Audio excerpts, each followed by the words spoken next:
Okay, today we are going over the hack squats.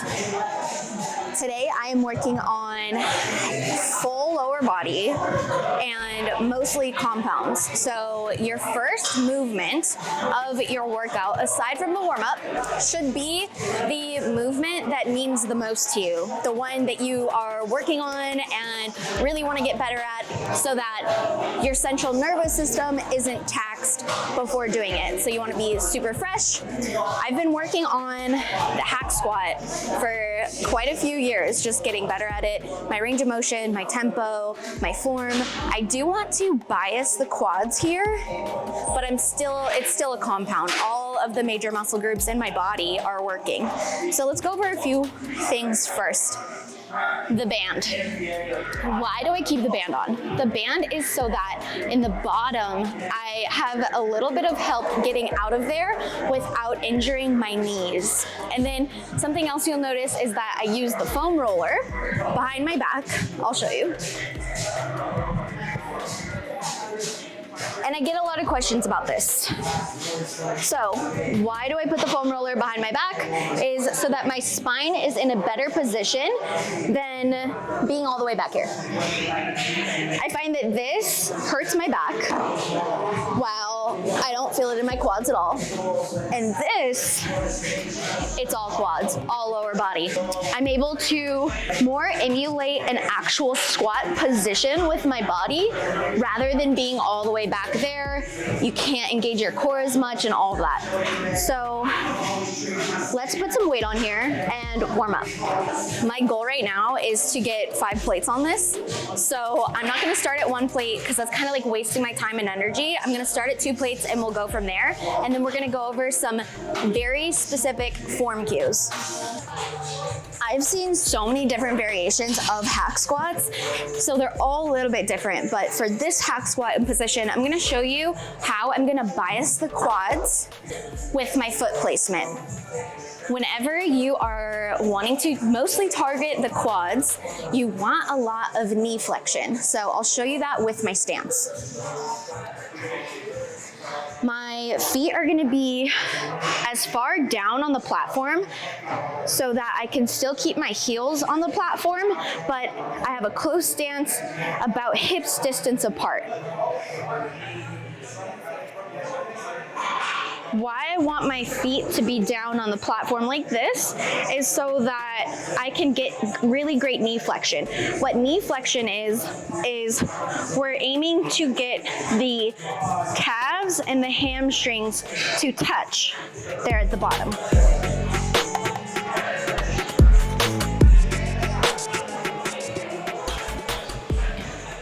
Notice that I'm driving my knees out on the way up.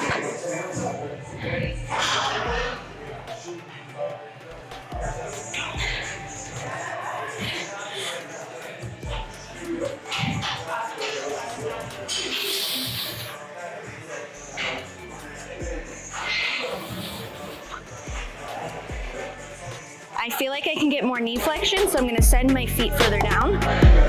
Yeah.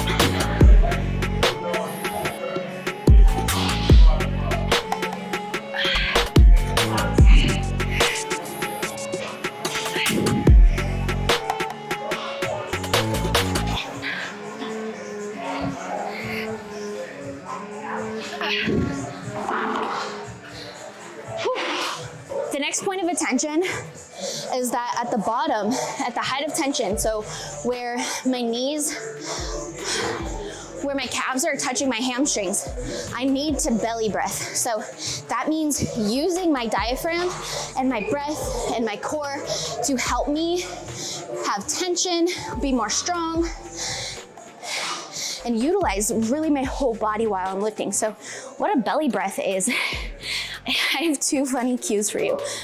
The first cue is, it's like you're trying to show somebody your food baby. It's not cute, but this is the position, pushing out, that you want to be in. You don't want to brace and flex your core. You want to push out and use your diaphragm. That's what a belly breath is. You can also think of this as pushing a fart out. Not very ladylike, but If the cue works, take it. All right, so this is my first working set. Gonna keep that same integrity with my feet, having them down and low to get that knee flexion. And then I'm gonna roll my shoulders back, get my lats engaged, and use my breath. Breathe in.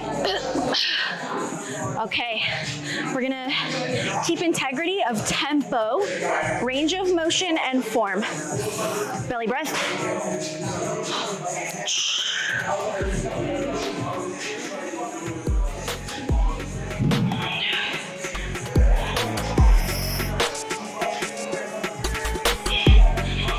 Notice that I'm not crashing at the bottom. Lightly touching, keeping that integrity. Not using momentum.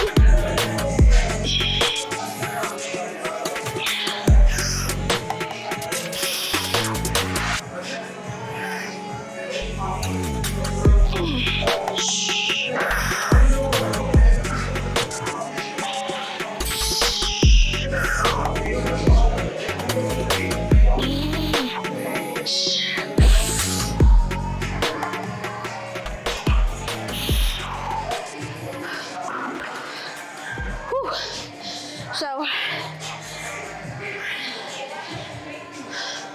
a compound means full body. I'm using my lats because I'm driving down with these. I have a proud chest, my core's engaged, my quads are working, my hamstrings are working, my glutes are working, and you should be out of breath after your set. So that tempo, that form, the range of motion are key. I'm not so much focusing on mind to muscle connection, volume, slow reps right now. I'm focusing on moving the weight, heavy weight, with all three of those integral points: form, range of motion, and tempo. If you were doing like a mind to muscle connection, tempo, high volume phase, the notes and the cues might be a little bit different. The weight is getting fairly heavy, so I'm gonna bring out my knee wraps. I just got these off of Amazon. I find that these are way more useful than knee sleeves, because you can create the kind of tension that you want if you want it to be a little bit more loose or more tight. These help so much. So if you're feeling any knee pain, you probably want to do some foam rolling in your quads, but also these help a lot. So the things that you really want to focus on in this movement is an amazing compound movement to grow your lower body. But I've seen a lot of weird stuff on this movement in particular, and that's crashing out at the bottom. That's a really high stance, and that limits your range of motion. So if I was like all the way up here on the platform, then my range of motion would be a lot smaller. You really want to increase range of motion when you're wanting to grow your muscle, because then you access more muscle. You want to have great tempo because you're getting contraction then on the concentric and the eccentric of the movement. You don't only want to focus on one portion of the movement. You always want to capitalize on both going up and down. So it's not about going down, hitting your range of motion, crashing out, and then coming up. You want to have that tempo and the time under tension throughout the entire movement, going back to that integrity. Let's try 4 plates for 10 reps.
was heavy, that was hard. I'm gonna take 2 to 3 minutes of rest. So when you're going really heavy, just depends on what's your goal right now. Are you in a strength phase, hypertrophy phase? What's your nutrition like? Are you in a caloric surplus? Are you at maintenance? Or are you in a deficit? You can't grow too much muscle in a deficit. So I've paired my strength phase with a caloric surplus. So I have enough food in the tank to build muscle and get stronger. In this case, I get to have a little bit more rest in between sets. Let's take a moment to talk about progressive overload in a strength phase. In my opinion, there are ways to work progressive overload without adding weight. That is a little bit of a debate in the fitness industry, but I think that you can progressively overload your movement in the way that you increase your range of motion, your tempo, reps, and things of that nature. But in this case, we're talking about progressive overload in the way of adding weight. So in this phase, I've been really curious about how heavy I can go. I have tried 5 plates before on this movement, and by myself, I was not successful. I went down for 1 rep, and I literally couldn't get back up. So I asked for a spotter, and that has been for the past 2 weeks. So I got a spotter for 5 plates for the past 2 weeks, and I kept saying, next week, I'm gonna be able to at least do 1 rep by myself. So today we're gonna see, can I do a few reps by myself at 5 plates? My goal is 8 reps. If I could do 4 reps, pause, rest, take a few seconds to breathe, gather my strength back, and then get 4 more reps, I'll be so happy. Listen, I'll be happy if I get just 1 rep by myself. If I'm unsuccessful, completely fine. It's something that I'm gonna continue working towards, but I'll have to go get a spotter and then go from there. In my head, saying, just 2. Just 2. Let's get it.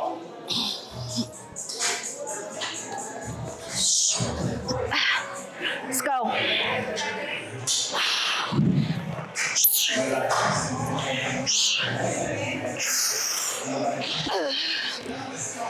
Let's go.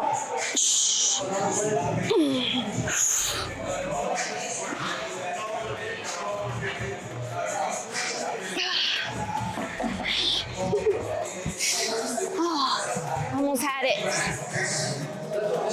Not there yet. I'm bummed out.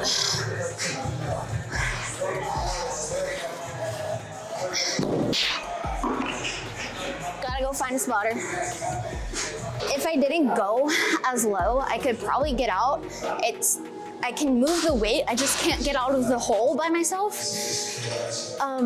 But personally, I would much rather just go down to 4 plates and be able to have full range of motion than do a non-integral rep, or just go get a spotter so I can have that full range. All right, put my tunes in. All right, let's go. Going for 8.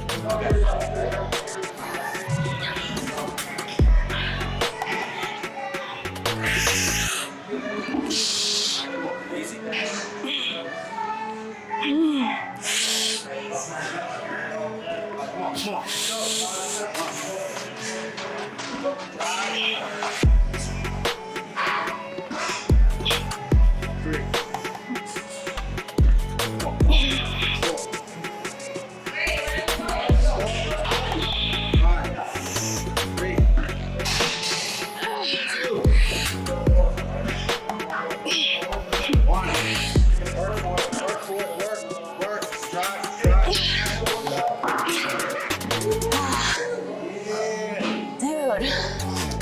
Thank you.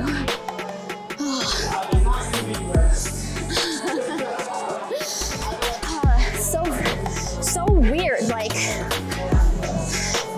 he's not offering that much, you know? It's just like a little out of the bottom.